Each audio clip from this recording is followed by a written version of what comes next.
창세기 30장을 공부하겠습니다. 라헬이 자기가 야곱에게 아들을 낳지 못함을 보고 그 형을 투기하여 야곱에게 이르되 나로 자식을 낳게 하라. 그렇지 아니하면 내가 죽겠노라. 여러분 잘 아시다시피 야곱은 외아저씨 라반의 집에 거하면서 14년 동안 결혼 지참금으로서 고된 노동을 하면서 외아저씨의 딸, 외사촌이죠. 동생들인 외아저씨의 딸 둘을 아내로 삼았습니다. 레아 맏딸도 아내로 삼고 둘째 딸 라헬도 자기의 아내로 삼았습니다. 그런데 이 성경에 보니까 레아는 눈에 매력이 없었다. 그 언니된 레아는 눈이 평범하고 매력이 없었는데 라헬은 굉장히 눈이 크고 눈이 이글이글하고 매력이 많았다. 그래서 야곱이 라헬에게 굉장히 반해서 동생 라헬을 뜨겁게 사랑하나 레아는 좀 못 본 채였습니다. 그래서 레아가 하나님 앞에 통곡을 하고 울고 부르짖고 기도하니까 하나님께서는 이 레아가 은총을 받지 못하는 것을 보고서 불쌍히 여기서 태를 열어주므로 연달아서 아들을 넷을 낳았어. 유다까지 아들을 넷을 낳았어. 그런데 라헬은 인물은 절세이지만은 미인이지만 아들을 못 낳고 옛날 오늘날 또 우리 동양에는 그렇지만 옛날 저 이스라엘은 더 그랬습니다. 여인이 시집가서 아들을 못 낳으면 저주를 받았다 그렇게 합니다. 모든 사람이 저주받은 여자다 그렇게 생각했습니다. 그러니 뭐 죽을 지경입니다. 언니는 아들을 너희나 낳았는데 동생인 라헬은 남편에게 총애를 받으면서도 아들을 낳지 못했습니다. 그래서 이 두 사람 사이에 무서운 질투의 불길이 타게 됐습니다. 이 하나님께서 신명기에 보면은 언니와 동생을 함께 아내로 삼지 말라. 그러면 서로가 시기한다고 말하셨습니다. 근데 이때는 벌써 율법을 주기 전에 일이었기 때문에 두 여형제가 한 남편을 섬기면서 살았기 때문에 그들 가운데 일어난 질투의 불길은 어마어마했었습니다. 여러분, 이 세상에서 가장 무서운 것이 이 질투입니다. 투기하는 마음이 생기면 그때는 눈에 아무것도 안 보입니다. 무슨 일이든지 저지를 수 있습니다. 사람을 투기나게 하지 말아야 됩니다. 한 형제간에 부모가 자식을 기를 때도 편애하면은 사랑을 받지 못하는 형제들이 무섭게 투기합니다. 그래서 야곱의 12형제 중에 나중에 보면 야곱이 특별히 늦게 낳은 요셉을 사랑하니까 형제들이 투기해서 요셉을 잡아서 종으로 팔아서 보내버린 것을 알 수 있는 것입니다. 투기심이라는 것은 굉장히 무섭습니다. 이러므로 절대로 투기심이 일어나지 않도록 모든 일을 조심해서 해야 됩니다. 그런데 자, 아내를 둘이를 데리고 사니까 어떻게 둘이를 똑같이 공평하게 사랑할 수가 있나요? 이 모슬렘 교회에서는 한 남자가 네 여자를 거느릴 수가 있다. 그러나 이 네 여자를 거느리는 조건으로서는 네 여자를 똑같이 사랑해 줘야 된다 그렇게 말합니다. 사람이 마음이 하나인데 어떻게 너희를 똑같이 사랑해 줘요? 그 중에 더 크게 사랑하는 사람도 있고 좀 덜 사랑하는 사람도 있지 어떻게 똑같이 사랑할 수 있겠습니까? 그러므로 모슬렘 교회에서는 그것이 잘못된 것입니다. 그런데 이 야곱이 레아와 라헬 둘을 똑같이 사랑할 수가 없고 또 레아는 아들을 너희나 낳았으니까 아무래도 자식이 생기면 그 아버지의 마음도 자식에게로 굉장히 끌려가는 것입니다. 왜냐하면 남편과 아내는 법적으로 만났기 때문에 돌아서면 남이 되지만은 자식은 남편에게도 핏줄이고 아내에게도 핏줄입니다. 자식이 딱 핏줄이 돼서 잡고 있으면 부부간에 여간 사이가 소원해져도 그 자식의 핏줄 때문에 끌려옵니다. 제가 30년을 목회하면서 보니까 자식이 없이 이혼한 사람은 도로 합쳐지지가 않아요. 그런데 자식이 있고 이혼한 사람은 10년이 지나고 20년이 지나고 난 다음에도 도로 합치더라고요. 그런데 희한한 것 봤습니다.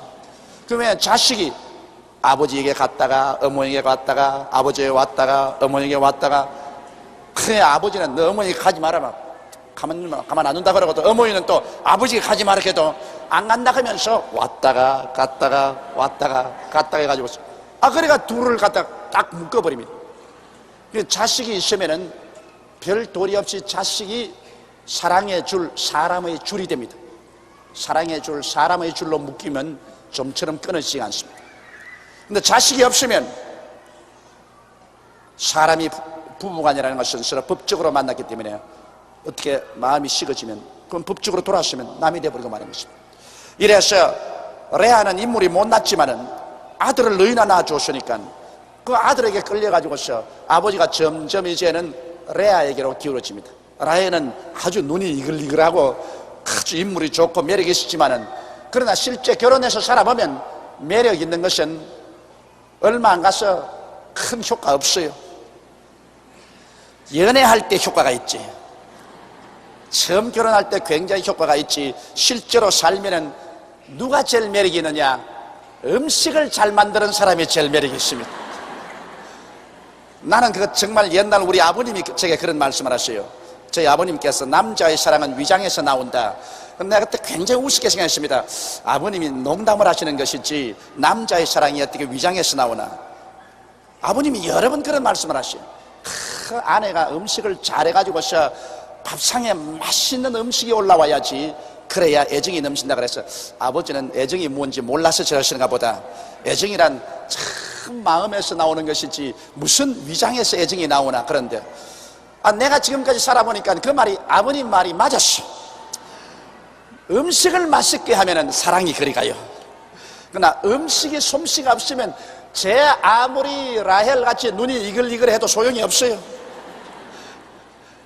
음식이 맛있어야지. 아침 먹고 점심 먹고 저녁 먹는데 음식을 잘 만들면 이물보다도 음식 잘 만드는 것이 훨씬 낫다고요. 오래 같이 사는 데는.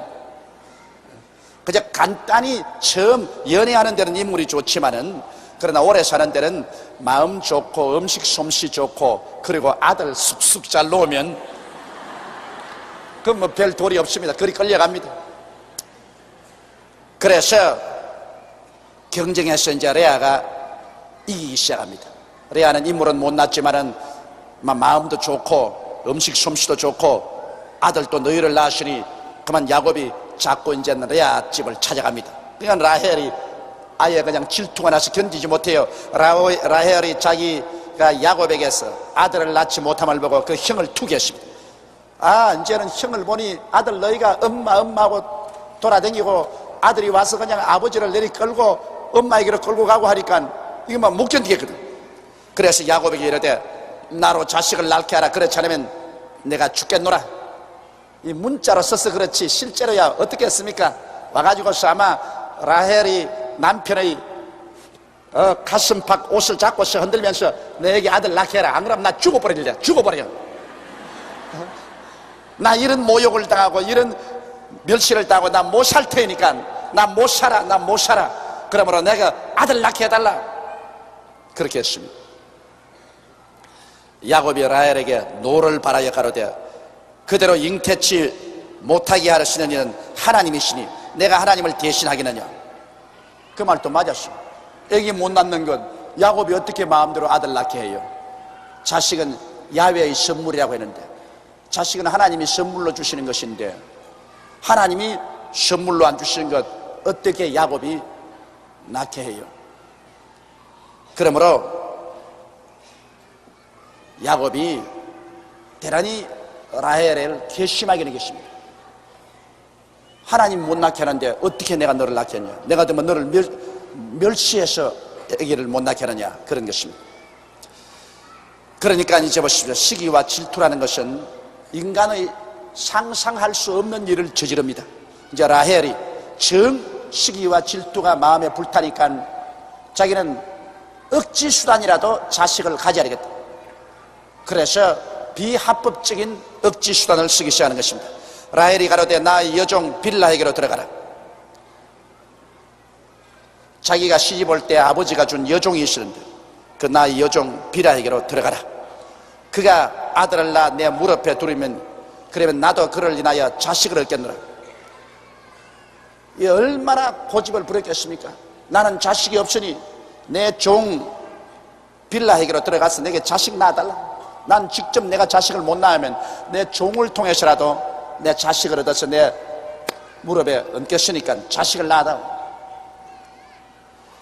그런데 부전자진이란 말이 있습니다. 여러분, 이 절대 가정적인 전통은 무시하지 못해요. 가문이라는 것은 반드시 봐야 하는 것은 누가 자기 종을 또 남편에게 두어서 자식을 낳게 했습니까? 야곱의 혈통에 할아버지거든. 할아버지 아브라함이 아들을 못 낳았을 때 그 할머니 사라가 그 여종 하갈을 할아버지에게 주어서 이스마엘을 낳게 했거든. 그걸 이 손주가 잘 알고 있단 말이야. 그러니 그 할아버지의 그 손자라. 그런 일이 없었으면 딱 고집을 부릴 것인데 할아버지도 그랬는데 내가 먹고 할 건 뭐 있어? 내가 뭐 할아버지가 더 위대하냐? 우리 할아버지는 위대한 하나님의 종이요 하나님의 친구였는데 할아버지도 뭐 우리 할머니 여종 데려다가 이스마엘 낳았는데 뭐 내 할아버지보다 못한 놈이니까 그 못할 리가 있나? 이거 여러분, 가문의 전통이라는 것은 굉장히 무섭습니다. 할아버지가 한 일 아버지가 쉽게 하게 되고 아버지가 한 일 그 아들이 쉽게 하게 되는 것입니다. 그렇기 때문에 자식을 장가 보내거나 시집 보낼 때 가문을 보아야 된다는 이유는 그게 있습니다. 이 뼈가 말을 합니다. 이 성경에도 보면은 그 사실이 여기에 뚜렷이 있지 않습니까? 아무리 라헬이 요구를 하더라도 일격에 부인해버리면 그건 괜찮아요. 안 그럴 수도 있어요. 그러나 그의 잠재의식 속에 우리 할아버지 그렇게 하는 걸 내가 보았기 때문에 뭐 괜찮은가 보다. 난 뭐 할아버지가 낳은 자식이냐? 그래서 그런 빌라를 또 첩으로 받아들인 것입니다. 그 시녀 빌라를 남편에게 첩으로 주매 야곱이 그에게로 들어갔더니 빌라가 잉태하여 야곱에게 아들을 낳은지라. 라헬이 가로되 하나님이 내 억울함을 푸시려고 내 소리를 들어서 내게 아들을 주셨다고 이로 인하여 그 이름을 단이라 하였더라. 이 억울함을 풀었다는 말이 바로 단인 것입니다. 그래서 라헬이 자기 여종 빌라를 야곱에게 주어서 아들을 낳았으니 그 아들의 이름이 단입니다. 자기 여종을 통해서 낳은 아들을 라헬이 품에 안고 이제 나는 원통함을 풀었다. 나도 자식이 있다. 그리고 굉장히 그 라헬이 마음에 위로를 받았습니다. 그러나 훗날에 보면은 여러분, 이 단 지파가 우상을 숭배해서 하나님을 버리고 동방으로 따라가다가 사라져버리고 말았습니다. 단 지파가 사라졌어요. 이 정상적인 사고방식에서 낳은 자식이 아니었기 때문에 그 무언가 그 지파에 삐뚤어짐이 있어서 나중에 이 단 지파는 우상을 섬기고 이스라엘 가운데서 사라진 지파 중에 하나인 것입니다. 또 라헬이 가로되 내가 라헬의 시녀 빌하가 다시 잉태하여 둘째 아들을 야곱에게 낳으며 라헬이 가로되 내가 형과 크게 경쟁하여 이겼다고 그 이름을 납달리라고 하더라. 납달리란 말은 경쟁한다는 말인 것입니다. 그래서 자기의 여종을 통해서 라헬이 아들 둘을 연속적으로 낳았습니다. 그래서 이제는 막 이기양양합니다. 이 보십시오. 사람이 시기와 질투가 들어오면 체면 볼 것 없습니다. 윤리와 도덕 볼 것 없습니다. 그냥 수단과 방법을 가르지 않고 시기와 질투를 하면 복수를 하려고 하는 것입니다. 시기와 질투라는 것, 이거 굉장히 무서운 것입니다. 여러분, 그렇기 때문에 우리가 시기와 질투를 반드시 크리스찬은 이 마음속에서 제거해야만 되는 것입니다. 그 9절에 보면 이제 레아 차례입니다. 레아가 자기의 생산을 멈춘 것을 보고 자, 레아가 자기는 아들 넣어놓고는 아들 못 낳는데 저쪽에서 자꾸 연달아서 하나 놓고 둘 낳고 하니까 이거 또 시기가 생겼습니다. 이러다가 또 남편 또 뺏기겠다. 그래서 그도 동생이 시녀를 주는데 나도 못 줄 거는 뭐이냐. 그래서 그 시녀 실바를 취하여 야곱에게 주어 첩을 삼게 했더니 레아의 시녀 실바가 야곱에게 아들을 낳으며 레아가 가로되 복되도다 하고 그 이름을 가시라 하였으며, 가시라는 복이란 말인 것입니다. 그 여종이 또 아들을 낳았다. 레아의 시녀 실바가 둘째 아들을 야곱에게 낳으며 레아가 가로되 기쁘도다 모든 딸들이 나를 기쁜 자라 하리로다 하고 그 이름을 아셀이라 하였더라. 그래서 레아와 라헬이 서로 시기하고 경쟁하는 바람에 그 여종들까지 첩으로 야곱에게 주어서 아들은 수없이 낳기 시작합니다. 결국에는 이래서 12아들이 나왔고 이 12아들이 이스라엘의 12지파가 된 것입니다. 사람은 잘못해서 이런 결과를 냈지만, 그러나 하나님은 인간의 잘못을 오히려 합동해서 선을 이루도록 만드시는 것입니다. 이것이 하나님의 그 넓고 크신 마음인 것입니다. 하나님을 사랑하는 자 곧 그 뜻대로 부르심을 입은 자들에게는 모든 것이 합동하여 선을 이룬다고. 결국 인간의 잘못이 하나님의 손길로 말미암아 선하게 만들어요. 야곱이 두 아내와 두 첩을 통해서 12아들을 낳았는데 이것은 어느 면으로 보나 그 레아와 라헬의 시기와 질투 때문에 이루어진 한 연극인데, 그러나 하나님은 오히려 그것을 변화시켜서 12아들을 통해서 이스라엘이라는 하나님을 경외하는 선민을 만드는 기초석을 삼은 것입니다. 12지파가 바로 이 12아들에게서 나온 것입니다. 14절에 보면 맥추 때 루벤, 즉 레아의 맏아들입니다. 맥추 때 보리 빌 때 루벤이 나가서 들에서 합 한 채를 얻어 어미 레아에게 드렸더니 라헬이 레아에게 이르되 형의 아들의 합 한 채를 청구하느라. 이 합 한 채라는 것은 우리 한국에서는 어떤 것인지 모르겠어요.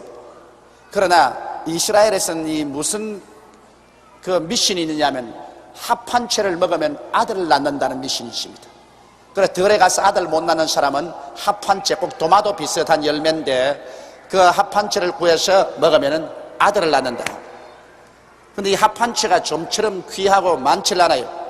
그런데 아이 보리 벨 때쯤 돼가지고서 루벤이 어디 갔든지 합 한 채 하나를 구해가지고서 집에 가져와서 자기 어머니 레아에게 주니까 라헬이 어린애기를 못 낳았지 않습니까?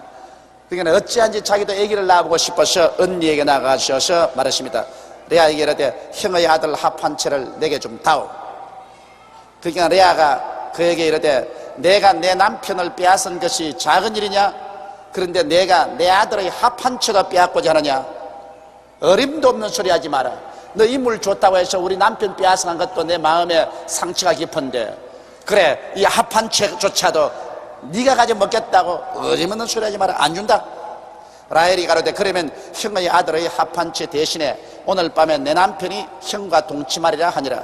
남편하고 합 한 채하고 바꿔왔습니다. 남편이 요 사이는 또 자기에게 아주 좋게 해서 자기와 함께 동거하고 있는데 그 합 한 채 주면은 오늘 우리 남편 너에게 언니에게 빌려주겠다.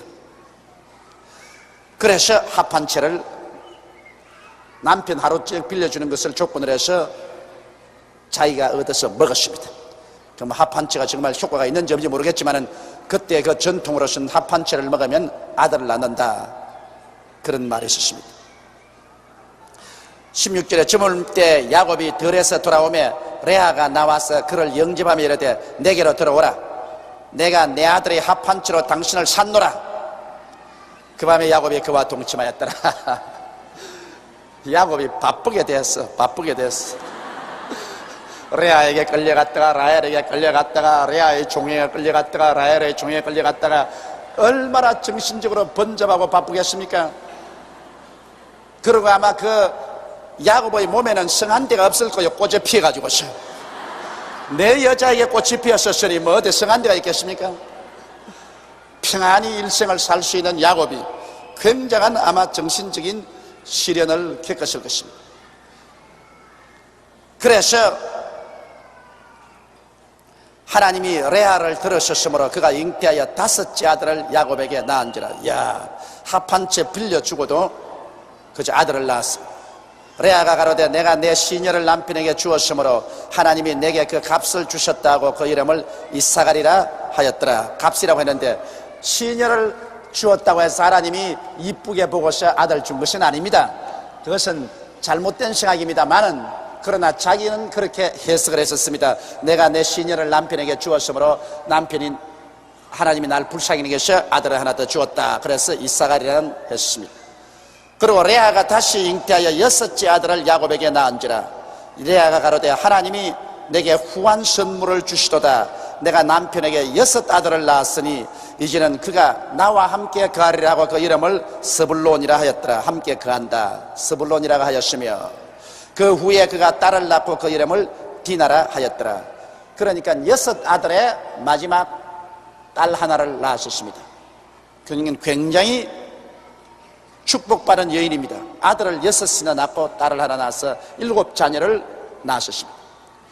하나님이 라헬을 생각하신지라 하나님이 그를 들으시고 그를 태를 여신 거로 합한 채를 먹어서 그런지 모르겠지만은 그 합한 채를 먹고 난 다음에 아기를 못 낳는다는 이 라헬이 이제 하나님의 긍휼하심을 받았습니다. 하나님이 너무 불쌍히 여기셔서 하나님이 그를 들으시고 그 태를 여신 거로 그가 잉태하여 아들을 낳고 가로되 하나님이 나의 부끄러움을 씻으셨다 하고 그 이름을 요셉이라 하니, 저기 요셉이라면 보태어 주었다 그 말인 것입니다. 여호와는 다시 다른 아들을 내게 더하시기를 원하노라 함이었더라.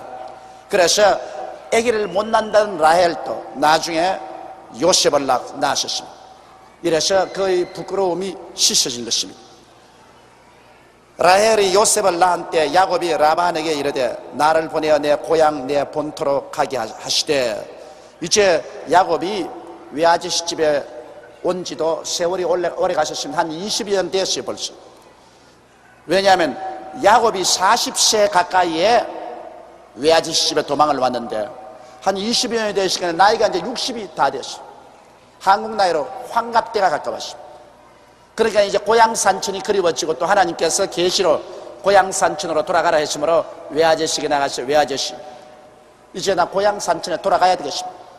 언제고 외아저씨 집에 붙어 있어서 무슨 노릇이나 하고 이렇게 살 수는 없으니까 고향에 들어가게 해 주시옵소서. 그렇게 말하셨습니다. 내가 외삼촌에게서 일하고 얻은 처자를 내게 주서 나로 가게 하소서. 내가 외삼촌께 한 일은 외삼촌이 아시나이다. 자, 내가 외삼촌 집에 와가지고서 결혼치 참으로 14년을 일을 해서 레아와 라헬 2 딸을 내 아내로 얻었고, 그 다음에 외아저씨 집에서 머슴살이 하면서 지금까지 먹고 살았는데 이제는 우리 가족들 다 솔거해서 우리 고향으로 돌아가게 해달라고 외삼촌에게 부탁하셨습니다. 라반이 그에게 이르되 여호와께서 너로 인하여 내게 복을 주신 줄을 내가 깨달았노니 내가 나를 사랑스럽게 여기거든 유하라. 자, 여기 외아저씨가 깨달은 것은 야곱이 오기 전에는 외아저씨의 집은 별로 부하지 못했습니다. 짐승 때도 별로 많지 않고 별로 부자가 아니었는데 야곱이 와서 한 20년 동안 일해주는 동안에 집이 크게 부흥이 되어서 굉장한 부자가 되었다. 여기에서 여러분 우리가 알아야 될 것은 축복은 환경을 따라오지 않고 사람을 따라옵니다. 성경에는 복 있는 사람은 이라고 말했지 복 있는 환경은 이라고 말하지 않습니다. 사람이 복이 있으면요 그 사람이 덜에 가면 덜이 복을 받고 집에 들어오면 집이 복을 받고 짐승을 기르면 짐승 새끼가 복을 받고 떡을 만지면 떡반죽 그릇이 복을 받습니다. 복은 사람이 가지고 다녀요. 여러분 대한민국 보십시오. 우리 5,7년 역사 가운데 이 뼈다귀 강산에서 얼마나 고생을 했습니까? 5,7년 역사 가운데 내내 침략만 당하고 보릿고개에 수없이 많은 사람이 굶어져 이런 고통당한 이 나라가 20세기 마지막에 우리 민족이 썩 복 있는 사람으로 변화되었습니다. 그건 어떻게 되냐? 예수 그리스도의 복음을 듣고 하나님 백성이 되어서 우리 민족의 30% 가까운 1천만이 넘는 사람이 예수를 믿고 하나님을 경외하게 되니 복 있는 사람이 된 것입니다. 여러분 이 세상에 예수 믿고 하나님 섬기게 된 사람이 가장 복 있는 사람입니다. 왜냐하면 하나님이 복의 근원이시기 때문에 축복의 근원이신 하나님을 알고 그 하나님을 믿는 사람이 복이 있는 사람입니다. 우리나라가 복이 있는 사람이 되니까 이 뼈다귀 강산에 이게 뭐가 있습니까? 우리 한국 강산에 솔직히 말해서 뭐가 있어요? 석탄이 많이 납니까? 석유가 많이 납니까? 철광석이 납니까? 뭐가 납니까? 바위 투성입니다. 한국의 농사라는 것도 농업법도 못 돼요. 한국에 끝없는 넓은한 그런 기계 영농을 할 수 있는 농장이 있나요? 그것도 없습니다.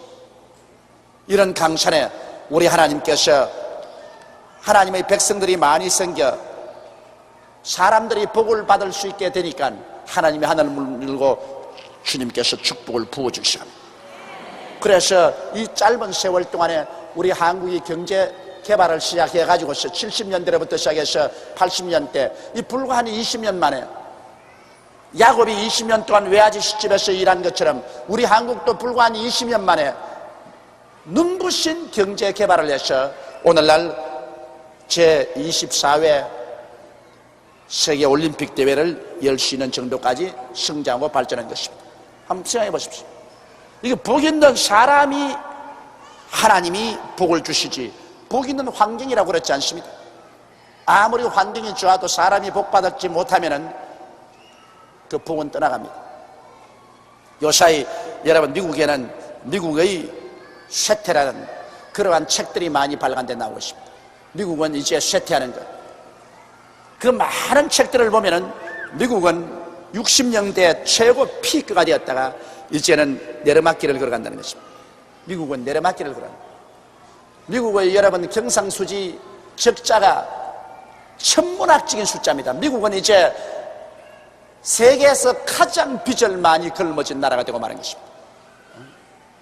무역으로도 빚을 제일 많이 지고 국가 예산에서도 빚을 제일 많이 집니다. 세계에서 가장 빚이 많은 나라가 지금 미국이 되고 말하고 이 길로 자꾸 미끄러져 나간다면 큰일 납니다. 심지어 한국 같은 조그마한 나라하고 무역에서도 1년에 약 100억 불 가까이 손해를 보고 있습니다. 그럼 왜 미국이 이러느냐? 미국이 300여 년 전에 영국의 청교도들이 미국에 건너왔을 때는 하나님을 섬기는 나라였습니다. 그 헌법조차도 하나님 중심으로 만들어졌습니다. 그래서 미국이 하나님을 섬기고 복 있는 백성이 되자 순식간에 300년 내내 지구상의 최대의 강한 나라가 됐습니다. 부유한 나라가 됐습니다. 그러나 잘 먹고 잘 입고 잘 살게 되니까 미국이 하나님을 버렸습니다. 미국이 하나님을 버리고 오늘날 여러분 전 세계에 걸쳐서 미국이 이혼율이 제일 많고 미국의 에이즈 같은 그 성적인 타락으로 말미암아 무서운 병이 일대 유행을 하고 그리고 미국의 인본주의가 온 교육제도나 정치제도 속에 다 들어와서 인본주의 중심으로 쓰고 미국 교회는 급전직하로 타락하기 시작하고 미국 사람들은 하나님을 떠나고 있습니다. 신속한 속도로 하나님을 떠나고 있습니다. 미국이 하나님을 향해서 등을 돌리니까 점점 복의 근원에서 멀어집니다. 복의 근원에서 멀어지니까 미국은 여러 가지 세계적으로 어려운 문제를 많이 겪게 되고 오늘 경제적인 난국에도 처해 있는 것입니다. 이러므로 여러분 복 있는 사람은 하나님께서 그를 통해서 복을 주시는 것입니다. 이렇기 때문에 사람 잘 만나야 돼요. 이 세상에서 사람 잘 만나는 것보다 더 중요한 것이 없습니다. 사람을 잘못 만나면 일생을 그냥 박살나는 거예요. 결혼도 그래요. 남편을 잘 만나면은 일생에 그렇게 행복할 수가 없습니다만 잘못 만날 바에는 결혼 안 하는 게 좋다고. 내가 최근에 결혼 카운셀링을 할 때 그렇게 했습니다. 옛날에는 그런 카운셀링 안 했는데 아주 공부도 많이 하고 대학 교수로 있으면서 경제력도 좋고 자신이 만만한 여자인데 이제 결혼을 해야 되겠다. 어떻게 할까? 그래 내가 말한 것이 절대로 성급하게 하지 마라. 어떤 상대인지 상대를 해서 교제를 오래오래 해보고 신앙이 있고 사람이 마음이 착실하고 올바른 남자인지 아닌지 알아보고 정말 훌륭한 인격자가 될 수 있다는 그런 가능성이 있으면 결혼하지. 그 이외에는 결혼 안 하는 것이 좋다. 결혼해서 훌륭한 남편을 만나면 굉장히 행복하겠지만 결혼해서 잘못된 남자 만나면 천배 만배로 불행하다. 지금 사는 것보다 천배 만배로 불행하다. 그냥 생지옥이 된다. 그럴 바에야 당신 경제력도 있고 당당히 살아갈 수 있으니 혼자 사는 것이 훨씬 편하지 뭘 그렇게 쉽사리 결혼하려고 하느냐. 옛날에는 배가 고파서 시집을 갔다. 그래가 남편에게 발길로 차이고 쥐어 박히고 하면서도 눈물을 뚝뚝뚝 흘리면서 그 밥 좀 얻어먹으려고. 실제로 그랬습니다. 그렇게 얻어맞고 해도 배가 고파서 집을 못 떠났어. 배가 고파서. 그거 바로 내가 목회하는 우리 세대에서 바로 그랬다고요. 그랬는데 이제야 여성들도 여러분 나가서 활동하면 밥 먹어요. 밥 먹어. 그렇기 때문에 여자도 시집 갈 때 남편 아주 복바른 사람 구하려고 애를 써야 되고, 남편도 또 그렇습니다. 아 기분에 내킨다고 아무나 그냥 턱 때리다가 마누라 갖다 놨다가 박살나는 사람 많습니다. 아예 그냥 불려우를 갖다 놓으면 별 도리 없이 자기 인생이 박살이 난다고요. 아마 남편 못 만나서 고생하는 것보다도 부인 잘못 만나서 고생하는 것이 더 많을는지도 모릅니다. 이러기 때문에 남녀간에 사람을 잘 만나야 돼. 사람 잘 만나야 돼. 이 외아저씨 라반은 그것을 알았다. 자기가 야곱이 오기 전에는 아무런 복이 없었는데 야곱이 오고 난 다음부터는 하는 일마다 막 복이 돼. 하는 일마다 자꾸 일이 잘 때 그냥 아주 김이 무럭무럭 일어나는 것 같아. 모든 것이 막 부흥이 되기 시작해요. 뭔지 모르게 전부 그냥 우길성천하는 그러한 일이 생겨요. 그래서 외아저씨가 어찌한지 야곱을 붙잡아 놓아야 되겠다 그렇게 생각합니다. 그래서 라반이 그에게 이르되 여호와께서 너로 인하여 내게 복 주신 줄 내가 깨달았다. 내가 나를 사랑스럽게 여기거든 유하라.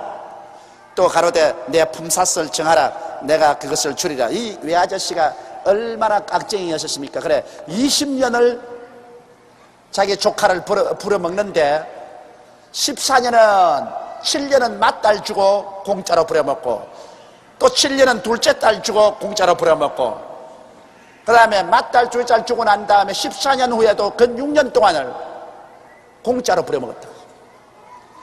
월급을 안 주고 부려먹었다. 그러니 어지간한 깍쟁이에게 걸렸어요. 그래서 이제 야곱이 집을 떠나서 자기 고향으로 가겠다 하니까 비로소 이제 말하기를 이제 월급 주겠다. 이제는 또 가로되 내 품삯을 정하라. 내가 그것을 주리라. 이제 월급을 줄 테니까 이제 월급 받고서 돈벌이 하기 위해서 내게 거하라. 그렇게 말하셨습니다. 야곱이 그에게 이르되 내가 어떻게 외삼촌을 섬겼는지 어떻게 외삼촌의 짐승을 쳤는지 외삼촌이 아시나이다. 내가 오기 전에는 외삼촌의 소유가 적더니 번성하여 때를 이루었나이다. 나의 공력을 따라 여호와께서 외삼촌에게 복을 주셨나이다. 그러나 나는 어느 때 내 집을 세우리까.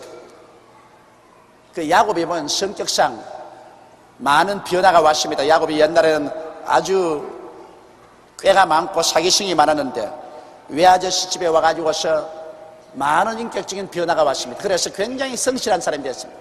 눈이 오나 비가 오나 더우나 추우나 그런 열심으로 외아저씨 집의 짐승떼들을 잘 돌봐주었습니다. 그래서 외아저씨 집 짐승떼가 늘어지고 큰 부자가 됐는데, 자 외아저씨는 이렇게 잘 살게 됐는데 나는 여태까지 이제 나이 60이 되도록 아직 나는 내 집도 이루지 못하고 내 재산이라는 건 아무것도 없다. 나는 언제 내 재산 한 미천 해가지고서 고향으로 돌아가리까. 라반이 가로되 내게 무엇으로 내게 주랴. 이제 둘이가 이제 흥정을 합니다. 야곱이 가로되 이제 야곱이 외삼촌이 얼마나 무지무지한 깍지인 줄 알기 때문에 외삼촌이 절대로 뒤로 물러설 수 없는 그러한 약속을 합니다. 물론 야곱은 하나님께서 야곱에게 그런 지혜를 주셨습니다. 야곱이 가로되 외삼촌께서 아무것도 내게 주실 것이 아니라 나를 위하여 이 일을 행하시면 내가 다시 외삼촌의 양떼를 먹이고 지키리이다. 오늘 내가 외삼촌의 양떼로 두루다니며 그 양 중에 아롱진 자와 점 있는 자와 검은 자를 가리어내며 염소 중에 점 있는 자와 아롱진 자를 가리어내리니 이 같은 것이 나면 나의 삭시 되리라. 후일에 외삼촌께서 오셔서 내 품삯을 조사하실 때 나의 의가 나의 표정이 되리라. 내게 혹시 염소 중 아롱지지 아니한 자나 점이 없는 자나 양 중 검지 아니한 자가 있거든 다 도둑질한 것으로 인정하소서. 이 말은 무슨 말이냐 하면 자, 내 월급을 달리 정할 것이 아니라 내가 외아저씨 양을 치는데, 양과 염소를 치는데 그 중에 얼룩덜룩이 양이나 얼룩덜룩이 염소란 외아저씨가 다 거두어 가지고서 다른 데로 옮겨버리십시오. 나는 양떼도 순수한 색깔의 양떼, 염소도 순수한 색깔의 염소를 기르겠는데, 그들이 새끼를 낳을 때 얼룩덜룩이를 낳으면 얼룩덜룩이는 그건 내 월급으로 만들어집니다. 순수한 색깔이 나오면은 그건 전부 외아저씨 것이고, 내가 기르는 양이나 염소 중에서 얼룩덜룩이가 나오면 얼룩덜룩이는 나의 월급으로 외아저씨가 치소서. 그 아주 외아저씨 듣기에는 굉장히 귀가 솔깃한 말입니다. 왜냐하면 여러분 보세요, 아주 흰 양들과 흰 염소들이 얼룩덜룩 새끼를 낳기는 낳겠지만 그렇게 많이 낳을 확률은 없거든. 그러므로 모든 얼룩덜룩이는 다 옮겨버리고 순수한 흰 색깔의 양떼와 염소떼만 내가 돌볼 테니까 그들이 얼룩덜룩이 새끼를 낳는 것은 내 월급으로 정해주소서. 라반이 가만히 들으니까 계약치고는 참 좋은 계약이라. 그렇지, 뭐 순수한 색깔이 얼룩덜룩이 새끼를 낳아도 몇 마리 낳겠노. 그래서 라반이 가로되 내가 내 말대로 하리라. 그렇게 이제 둘이 약속을 따겠습니다. 그날에 그가 수염소 중 얼룩무늬 있는 자와 점 있는 자를 가리고, 암염소 중 흰 바탕에 아롱진 자와 점 있는 자를 가리고, 양 중에 검은 자들을 가려 자기 아들들의 손에 붙이고, 자기와 야곱의 사이를 사흘길이 떼게 하였고, 야곱은 라반의 남은 양떼를 치지라. 그래, 얼룩덜룩이를 다 거두어 가지고서 사흘길을 걸어간 거리로 옮겨서 라반이 자기 아들들에게 그것은 다 맡겨놓고, 그 다음 순수한 색깔은 야곱에게 맡겨놓았습니다. 그런데 여러분, 사람의 힘과 능으로는 할 수 없으되 하나님이 하는 일이 생깁니다. 이것이 우리가 하나님께 배워야 돼요. 하나님이 축복을 해주시면 사람으로는 할 수 없을 때 하나님은 할 수 있다고. 야곱은 순수한 색깔의 짐승떼를 기르면서 거대한 얼룩덜룩이를 낳게 하는 하나님의 비결을 배웠습니다.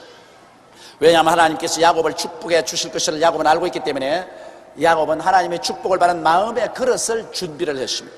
오늘 우리는 여기에서 하나님의 축복의 비결, 바라봄의 법칙을 배울 수가 있습니다.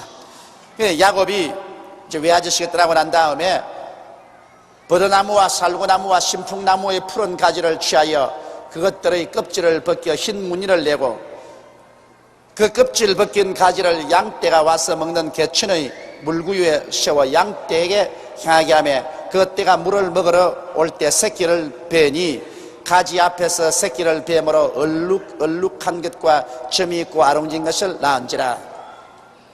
자, 이제 야곱이 이제 얼룩이를 낳게 하는데 어떻게 하느냐? 그 양떼나 염소떼들이 풀을 먹고 난 다음에 오후에 쫙 물을 먹으러 오는데 개천가에 물구유를 갖다 놓고 물을 퍼가지고서 구유에 다 놓으면 거기서 물을 마시고 한가하니까 거기서 새끼를 뱀니다. 새끼를 가지는데 그 물구유 앞에 야곱은 버드나무와 살구나무와 신풍나무의 푸른 가지를 취해서 거기 껍질을 얼룩덜룩하게 벗겨가지고서 이걸 물구유 앞에 쫙 세워놓고 난 다음 그 앞에서 물을 마시고 새끼를 빼게 하니까, 이놈은 양이나 염소가 그저 새끼 가져서 낳았다면 얼룩덜룩, 낳았다면 얼룩덜룩. 여러분, 이 하나님의 법칙을 모르면 이거 기막힌 말입니다. 법칙을 모르면 세상에 미신도 유푼수가 있지, 무슨 성경에 이런 미신이 있느냐, 무슨 양과 염소가 새끼 가지는데 눈앞에 얼룩덜룩이 나무 가지 갖다 놨다 해서 그거 보고 야 우리 얼룩덜룩이 낳자, 그래 얼룩덜룩 그렇게 낳는 법이 어디 있냐. 그 미신 아니야. 그런데 여러분, 이것은 미신이 아니라 바로 그 나무 가지를 깎아서 얼룩덜룩 해가지고서 갖다 놓는 것은, 실제 야곱은 자기 생각으로 염소떼와 양떼들이 그걸 보고 얼룩덜룩이를 나는 줄 알았는데, 야곱은 하나님이 그렇게 하라고 하신 것은 염소떼나 양떼가 그거 보라고 한 것이 아니라 야곱 보라고 그렇게 한 것입니다. 야곱의 마음속에 바라봄의 법칙을 사용하도록 만들어 주신 것입니다. 사람이라는 것은 희한합니다. 사람의 마음의 그릇은 자기가 바라보는 곳에 마음이 끌려가고 바라보는 것이 마음에 끌려옵니다. 그래서 그 마음을 점령하게 되면 그를 따라서 믿게 되는 것입니다. 여러분, 아담과 하와가 선악과를 따먹는 것도 어떻게 했습니까? 마귀가 바라봄의 법칙을 사용했습니다. 매일같이 선악과 나무 밑에 와서 선악과 나무 열매를 쳐다보고 있었습니다. 그래서 성경은 말하기를 하와가 그 선악과 나무를 보니 먹음직하고 부함직하고 지혜를 없게 탐스럽게 보였습니다. 선악과 나무를 쳐다보고 있었습니다. 그래서 하루 쳐다보고 이틀 쳐다보고 사흘 쳐다보니까 그만 그가 그리로 끌려가고 그가 그에게 끌려와서 손을 내서 먹어버리고 마는 것입니다. 이 사람은 환경에 굉장한 지배를 받습니다. 맹자 삼천지도라는 것도 여러분 아시죠? 맹모 삼천지도. 자기의 맹자를 교육하기 위해서 이사를 세번했다.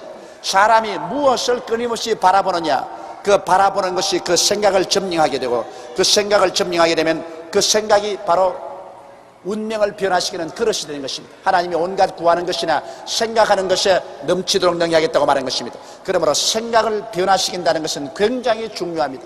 여러분, 우리의 생각이 늘 나는 못한다, 나는 안된다, 나는 할 수 없다, 나는 망한다는 부정적인 생각으로 꽉 들어차고 부정적인 환경에 꽉 들어차 있습니다. 부정적인 것을 보고 부정적인 것을 듣고 부정적인 가운데 있으면 그 마음의 생각이 부정적인 것으로 꽉 들어차면 그 생활 전체는 그저 마귀가 와서 마음대로 도둑질하고 죽이고 멸망시키는 부정적인 일을 할 수 있는 그릇이 됩니다. 그런 부정적인 생각이 꽉 들어차면 하나님이 사용할 수가 없어요. 여러분 보세요. 예수님께서 베세다 광야에 나갔었을 때 남자만 5,000명, 부여자 기몇 명이 말씀을 듣고 배가 고파 허덕일 때 여기에 빌립하고 안드레가 있는데 뭐가 달랐습니까? 빌립도 안드레도 똑같이 예수님의 제자요, 똑같이 광야에 있었고 똑같이 낭패로운 환경에 있었습니다. 그런데 주님께서 빌립에게 저들에게 먹을 것을 주라고 했을 때 빌립은 생각이 잘못됐습니다. 빌립은 먹을 것을 줄 수 없다는 생각으로 꽉 들어섰습니다. 빌립은 먹을 것을 줄 수 없다는 생각이 꽉 들었습니다. 그래서 빌립은 생각하기를 이것은 때가 너무 늦었고 사람은 너무 많고 돈은 없고 빵 살 곳도 없다, 못 먹인다. 그래서 예수께 나와서 주여, 이들에게 먹일 수가 없으니 흩어서 동리로 보내어서 각자 음식을 구하게 하소서. 빌립은 먹일 수 없다고 그 생각이 드니까 예수님이 빌립을 사용할 수 없어요. 하나님 우리 생각을 통해서 우리를 사용하시니까. 그런데 안드레는 먹일 수 있다고 생각을 했습니다. 주님께서 말씀하셨으므로 먹일 수 있다고 생각했기 때문에 그는 뭘 먹을 그 이유를 찾았습니다. 군중에 돌아다니면서 어린아이의 점심 도시락에서 보리떡 5개와 물고기 2마리를 가지고 와서 그 형편없이 조그마한 거 아닙니까? 부끄럽지만은 주님, 보리떡 5개와 물고기 2마리를 가지고 왔으니 이걸 가지고 주님께서 뭘 어떻게 좀 할 수 있지 않겠습니까? 안드레는 생각이 빌립보다 달랐습니다. 그는 어떻게 되었든 하나님의 능력으로 먹일 수 있을 테니까 먹여보자고 작정했습니다. 할 수 있다, 하면 된다, 해보자고 달라드는 것입니다. 그 결과로 빌립은 생각이 틀렸기 때문에 하나님이 물리치시고 예수님이 쓸 수 없었으나 안드레는 생각이 올바랐기 때문에 안드레를 데려다가 안드레의 그 생각과 믿음을 통해서 하나님이 역사하시며 오병이어로 5,000명을 먹이고 12바구니에 남게 하신 것입니다.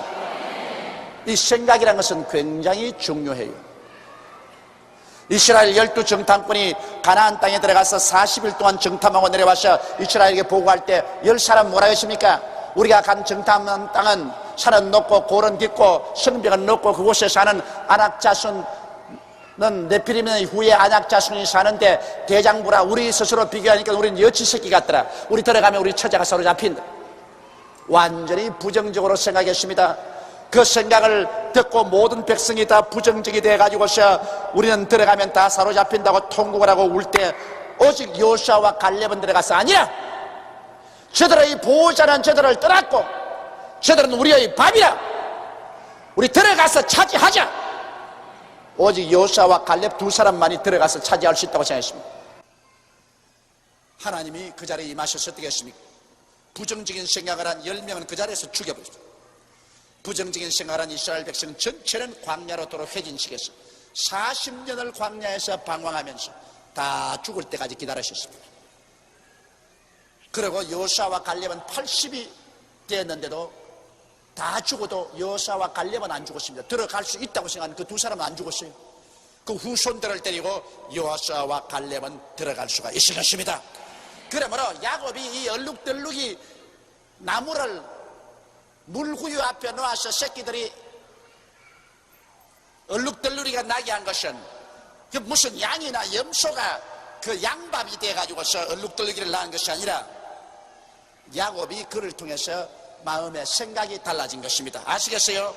바라봄의 법칙을 통해서 야곱의 생각에 이제 새끼만 놓으면 얼룩덜룩이 낳는다, 새끼만 놓으면 얼룩덜룩이 낳는다.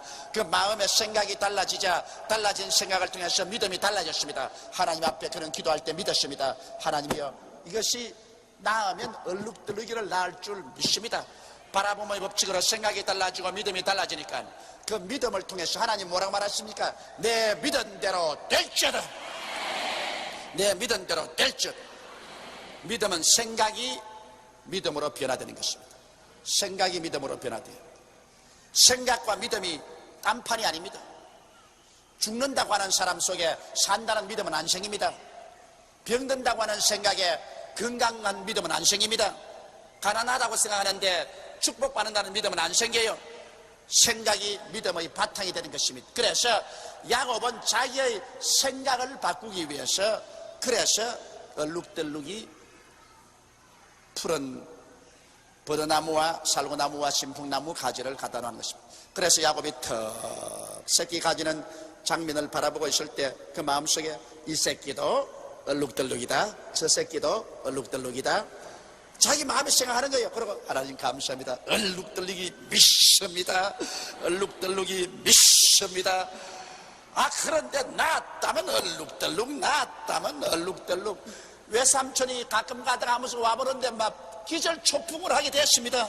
이거 웬 말인고, 얼룩덜룩이는 다 옮겨놓고 흰색깔만 치게 했는데 이놈의 흰색깔들이 낳았다면 얼룩덜룩, 낳았다면 얼룩덜룩이니 와이고 내 팔자에, 와이고 내 팔자에, 이거 웬일이고.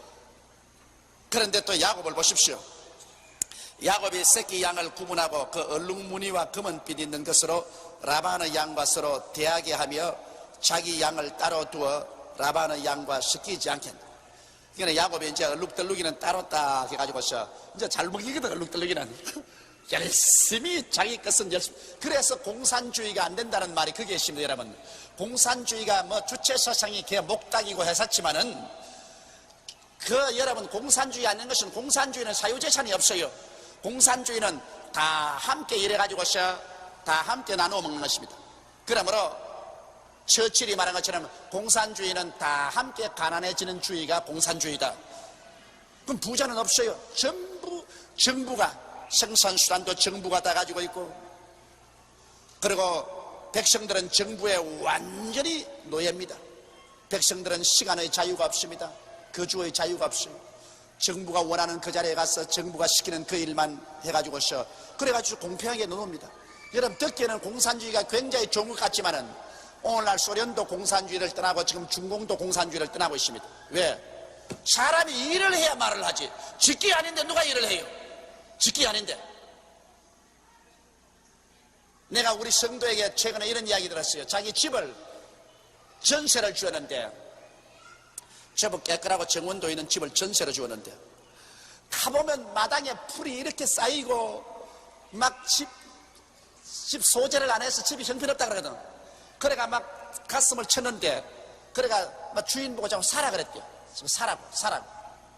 그래가 어떻게 해서 주인에게, 전세 들은 사람에게 팔았대요. 그 집을 팔고 난 다음 일주일 만에 가보니까 정원에 풀을 다 뽑아가 깨끗하더래요. 그냥 반질반질하고 문지방 문 떨어진 것 다 반질반질 하더래요. 그럼 내게 이야기하면서, 목사님 정말 놀랐습니다. 사람이 그럴 수가 있습니까?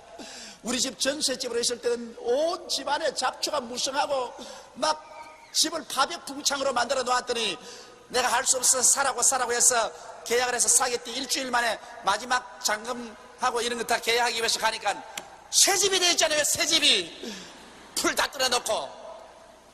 그래, 사람이라는 것은 자기 스스로 사유재산을 가질 수 있어야 일을 하지. 자기 거 안 되는데 누가 일을 해요? 우리 한국 사람들도 여러분 노동자 쓸 때 날품팔이로 쓰면은 이거는 뭐 그저 점심 먹고 몇 시간이고 자네, 몇 시간이고. 그래 일어나서 저녁에 조금 일하고 난 다음 또 그냥 집에 들어가 버린다. 아침에 늦게 나오고. 그러나 일본말로 도리로 주면은 도리로 이게 한꺼번에 이게 얼마라고 딱 계획해주면은 죽을까 겁난대요. 죽을까봐 막 눈에 불을 켜고 새벽부터 나와가지고서 점심도 먹는 듯 만다 저녁까지 그냥 허리가 부러지도록 일을 하는 거라. 그냥 왜 빨리 해놔야 돈을 더 많이 벌겠다고. 그러므로 여러분 공산주의라는 것은 인간의 근본적인 욕구를 모르는 것입니다. 공산주의 사회라는 것은 너무너무 못 살아서 너무너무 가난해서 막 이판저판 사판일 때 에라 나눠 먹자, 그건 공산주의가 돼요. 그러나 조금 잘 살게 되면은 그 누구를 불러하고 자기가 뼈 빠지게 일하는 것은 자기 사유재산이 되어야 사는 재미도 있고 그렇게 하죠. 그러므로 우리 한국은 이제 공산주의 되기는 틀렸습니다. 여러분, 우리 한국은 벌써 GNP가 3,000불 가까이 되어서 그래도 무언지 모르겠다 내 것이라고 가지고 있어요. 조그만한 요런 바구니에 새 알을 가지고 새 알, 달걀이나 알 몇 개를 가지고 있어요. 요거 내 거다 하고. 그럼 공산주의 안 돼요. 내끼 아무것도 없어야 공산주의가 되지. 내끼 있는데 왜 공산주의가 돼요? 그러므로 요사이 뭐 대학생들 공산주의 하자고 해서 하면 내가 보면 참 기가 막힙니다. 소련도 공산주의 그만두려고 하고 미국 중공도 공산주의 그만두려고 하는데 왜 새삼스럽게 공산주의 하자고 합니까? 여러분 보십시오. 이 야곱도 공산주의를 하니까 외아저씨 것은 안 돌반다가요. 외아저씨 것은 자기는 치기는 치되 따로 해놓고 자기 것 얼룩덜룩이는 따로 딱 갖다 놓고 난 다음 온갖 정성을 다 기울여서 얼룩덜룩이만 자꾸 먹여가지고서 자꾸 얼룩덜룩이만 새겨놓게 하지. 여기에 보더라도 사람의 성격을 너무나 잘 알 수 있습니다. 남의 것은 등한히 내기고 내 것은 악착같이 돌본다. 그게 인간의 본성이죠. 별 도리 없지요. 목사도 그렇다고요. 미안한 말이지만은 다른 교회 교인들이 목사님 아프다고 뭐 신방 좀 와달라 하면 나 요사이 옛날엔 좀 갔지만 요새는 안 가요. 우리 교인도 많은데 왜 나무 교회 가? 당신 목사에 가라고. 당신 목사. 그 사람이 어찌할 도리 없어. 내가 그래서 이러면 안 되지, 이건 나쁘지, 내가 주의 종으로서 이러면 안 되지 싶어도 이게 뭐 팔이 안으로 굽지 밖으로 굽나 뭐 별 도리 없지 뭐. 우리 성도라면은 그건 내가 해도 마음이 즐거운데 남의 성도로 돌봐주면 이건 내가 실컷 해봤자 무슨 소용이 있노? 남의 좋은 일만 하는 건 아니냐? 그런 잘못된 생각이 생겨요. 목사는 그런 생각하지 말아야 되는데 아직 내가 인간이 덜 돼서 그런 생각이 납니다만 이제 예수님 오실 때쯤 되면 나도 바른 사람이 될 줄 믿습니다.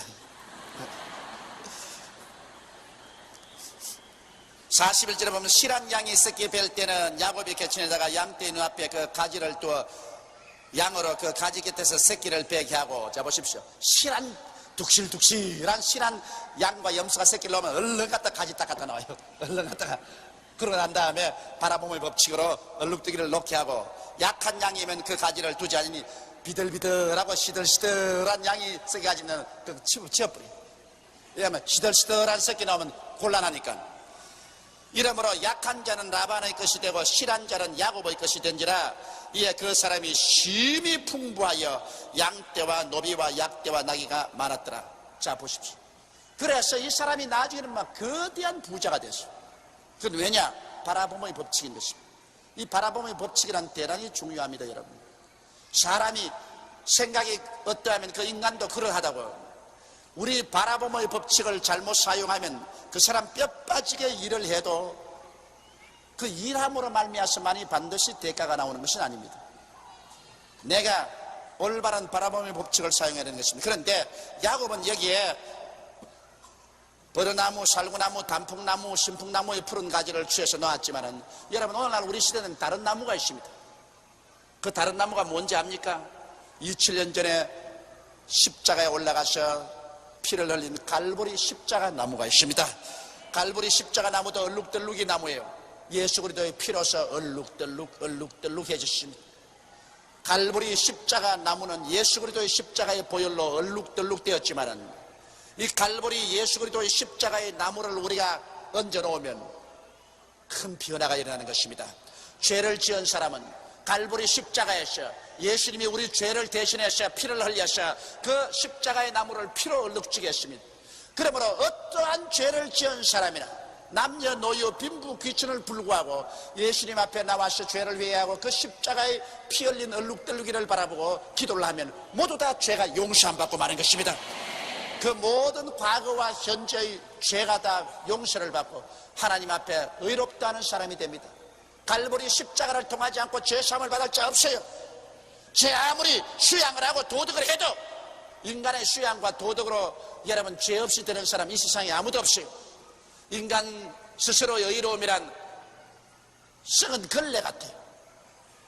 오직 예수 그리스도의 십자가 얼룩덜룩의 그 피, 죄 없는 하나님의 아들 예수님이 오셔서 죄 있는 우리를 대신해서 십자가에 몸짓고 피를 흘려서 그 얼룩덜룩이 피로 물들게 하는 갈보리 십자가, 그 십자가 앞에 나와서 예수 그리스도를 바라보고 기도할 때 우리의 죄는 깨끗이 용서를 받습니다. 그렇기 때문에 우리가 예수를 통하지 않고는 구원을 받을 수가 없어요. 세상에 종교가 많습니다. 종교 그 자체는 나쁘다고 할 수 없어요. 종교는 다 좋은 사람 되고 좋은 일하라고 하는 것입니다.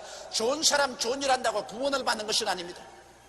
여러분, 오직 우리의 그 끝없이 많은 죄를 용서 안 받는 일은 이것은 예수님의 십자가 보배로운 피밖에 없습니다. 이러므로 십자가의 피로서 얼룩진 그 나무를 우리가 바라보고 기도할 때 우리는 늘 용서를 받고 늘 의로움을 얻을 수가 있는 것입니다. 또한 예수님은 십자가에 얼룩진 그 보배로운 피를 통해서 하나님과 우리 사이에 화목을 가지고 왔습니다. 하나님과 우리가 죄로 말미암아 원수가 되었어요. 여러분 부르짖어도 하나님은 대답하지 않습니다. 그러나 예수의 십자가의 그 얼룩진 보배로운 피를 통해서 하나님께 나아가서 기도하면 그 보배로운 피가 하나님과 우리 사이에 원수된 담을 다 흘러버린 것입니다. 그러므로 하나님께 기도할 때 언제나 십자가에 얼룩덜룩한 그 보혈을 가지고 나가게 되시기를 주의 이름으로 축원합니다. 아버지여, 십자가에 못 박인 예수 그리스도의 보혈을 통해서 아버지께 나옵니다. 기도할 때 그 얼룩덜룩이가 모든 원수된 것을 제껴버리고 하나님과 화목하게 하고 그 정결로서 하나님의 성령으로 우리에게 충만하게 채워주시는 것입니다. 화목의 정결한 하나님의 성령인 것입니다. 하나님의 성령이 내 속에 충만해지는 것입니다.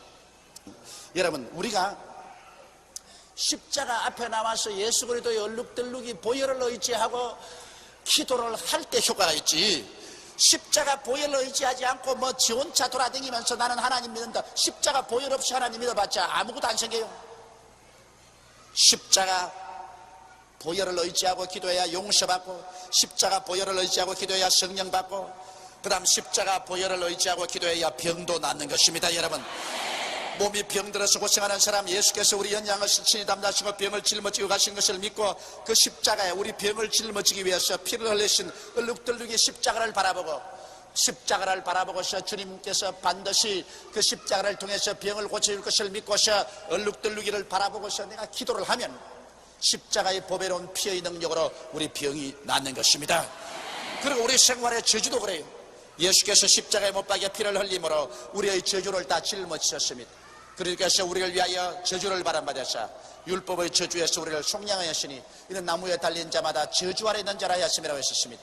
예수님께서 우리 인간의 모든 저주를 대신 짊어지고 십자가에 못 박여 얼룩덜룩 피를 물들이면서 죽으셨습니다. 십자가의 얼룩덜룩 예수의 보혈은 우리의 저주를 짊어진 증거입니다. 그러므로 우리가 예수 그리스도의 십자가를 바라보고 기도할 때 주여, 주님께서 십자가의 얼룩덜룩이 보혈을 통해서 우리의 저주를 다 짊어지므로 나는 이제 복받은 사람입니다. 나는 저주받은 사람이 아닙니다. 나는 할 수 있습니다. 하면 됩니다. 나는 할 것입니다. 나는 믿습니다. 나는 잘 살 수 있습니다. 믿어야 돼요. 십자가의 보혈을 통해서 믿을 수 있습니다. 소도 언덕이 있어야 문지른다고. 우리가 잘 살 수 있는 이유가 있어야 돼. 복받을 수 있는 이유가 있어야 돼. 그 이유가 예수님이 십자가에서 우리 저주를 짊어져 주셨기 때문에 우리는 복받고 살 수 있는 이유가 있습니다. 그러므로 기도할 때 십자가에 저주를 짊어지신 얼룩덜룩이 십자가를 바라보고서 우리가 기도를 해야 되는 것입니다. 그리고 우리가 영생 부활 성천하는 것, 우리 사람들은 다 죽는 것은 정한이 죽고 난 다음에 심판을 받습니다. 무엇이라고 말해도 사람은 한번 죽어요. 죽고 난 다음에는 심판받아요. 하나님 앞에서 심판받아요.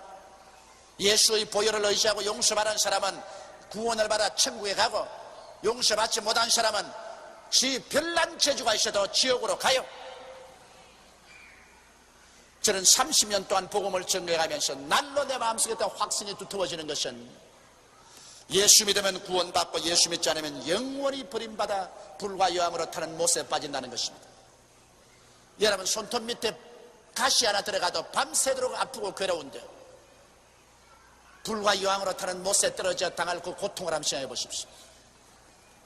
그것은 보통 괴로움이 아닙니다. 그런 일이 있을 수가 없다고. 여러분, 우리가 주인입니까? 우리를 만드신 하나님이 그렇다고 하는데 어떻게 우리 스스로가 그런 일이 있다 없다 할 수 있습니까? 천지를 지으신 하나님께서 친히 믿는 자는 구원을 얻고 믿지 않은 자는 정죄를 받으라고 하나님이 말씀하셨습니다. 하나님이 정한 것을 우리가 마음대로 바꿀 수가 있나요? 바꿀 수 없습니다. 우리가 할 수 있는 길이란 하나님이 정하신 것을 겸허하게 받아들이고 회개하고 하나님의 아들 예수 그리스도의 희생을 믿음으로 받아들이고 구원하는 길밖에 없습니다. 예수님은 십자가에서 그 피를 흘리고 죽었다가 사흘 만에 부활하셔서 사망을 철폐하고 영원한 구원의 길을 열어놓으셨습니다. 그러므로 우리가 십자가의 얼룩덜룩이 그 피를 바라볼 때 거기에서 내 죽음은 청산되고 나의 형벌은 청산되고 나는 구원을 얻었고 영생을 얻었고 부활해서 성취한다는 확신을 얻게 되는 것입니다. 야곱이 외아저씨 집에서 그가 나무의 얼룩덜룩이를 새끼를 베는 수컷 앙컷 앞에 놓아두므로 그 새끼가 얼룩덜룩이를 낳을 것이라고 믿은 것처럼 바라봄의 법칙으로 그리고 그대로 된 것처럼 여러분과 나도 오늘 예수 그리스도의 십자가 그 피로 말미암아 얼룩덜룩 무늬가 생긴 그 십자가를 바라봄으로 그 십자가를 통해서 기도함으로 죄사함을 받고 성령 받고 병고침을 받고 축복을 받고 영생복락을 얻을 수가 있는 것입니다. 그러므로 여러분 십자가를 바라보십시오. 매일같이 아침 점심 저녁 할 것 없이 십자가를 바라보고 하나님 앞에 기도하십시오. 십자가를 통해서 비로소 여러분 영혼이 잘됨같이 범사에 잘되며 강건하고 생명을 얻되 넘치게 얻는 하나님의 역사가 일어나게 되는 것입니다. 그리스도의 십자가 중심으로 사는 그 사람이 참으로 인생을 살면서 행복하게 살고 어디서 와서 왜 삶이 어디로 가는 것을 알고 이 세상 살 동안에도 하나님과 함께 살고 이 세상 떠날 때 하나님 계신 영원한 천국으로 들어가게 되는 것입니다. 이와 같이 십자가 중심으로 하나님을 깨달으면 그 사람이 이제 확신이 있습니다. 인생에 동남풍이 불고 서북풍이 불어도 가시밭길 걸어가도 칠흑같이 어두워도 두렵지 않습니다. 하나님이 나와 같이 계시는데 내가 겁날 게 뭐냐? 그렇지 않습니까? 성경에는 하나님이 우리를 위하시면 누가 우리를 대적하리요? 천지를 지으신 하나님이 내 편에 서 있고 나와 같이 계시고 내가 하나님과 같이 있는데 세상이 나를 어떻게 합니까? 세상이 나를 멸하지 못합니다. 내가 하나님께 버림을 받으면 그때야 절망이지. 내가 하나님을 버리면 그때야 절망이지. 하나님과 같이 하시는데 여러분 우리가 절망할 수가 없습니다. 하나님과 같이 한 사람은 매일매일 운명의 파도를 헤치고 다가오는 장애물을 뛰어넘고 고난을 헤치면서 예수 이름으로 기도하고 이겨나가는 것입니다. 너희 안에 계신 이는 이 세상에 있는 이보다 크다고 말했었습니다. 여러분 속에 계신 하나님은 세상에 있는 그 무엇보다도 큽니다. 하나님을 믿음으로 밀고 나가면 못할 일이 없습니다. 할 수 있거든이 무슨 말이냐? 믿는 자에게는 능치 못하심이 없나니라. 내 믿은 대로 될지어다. 할렐루야. 여러분 야곱 보십시오.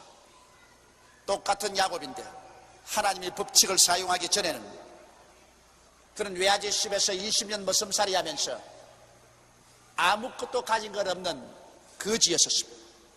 그러나 그가 하나님의 법칙을 깨닫고 그 바라봄의 법칙을 사용하자 똑같은 야곱인데 법칙을 사용하자 그는 한때 두때 세때 바다의 모래 같은 많은 양떼를 거느린 짐승떼를 거느린 거대한 부자로 변화되어서 이게 양양의 고향 땅으로 돌아갈 수가 있었습니다. 다 같이 예수 믿고 천당 가는 사람인데, 그러나 믿음의 법칙을 사용하면 이 땅에 사는 동안에 영혼이 잘 땡같이 범사에도 잘 되고 강건해서 하나님의 은총을 받아 좋은 일 많이 하고 좋은 일 많이 하고 그리고 천당 갈 수 있는 것입니다.